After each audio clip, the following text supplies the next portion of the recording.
70% untuk savings dan investment. Hi, good morning. So kita on the way pergi office now. Actually dah lambat sebab dah pukul 11 suku. And pagi tadi hujan, so it's a good alasan lah sebenarnya kan. Random morning talk.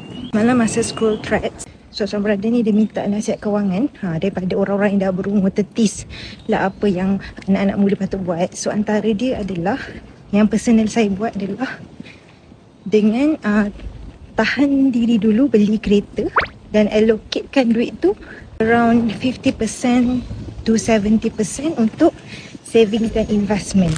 Ada orang mungkin rasa ekstrim kan, tapi ada orang juga sebenarnya rasa sikit je sebenarnya macam tu lah.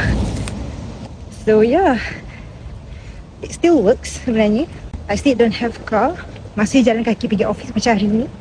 So if any of you ada any more nasihat kewangan, boleh drop down dekat below.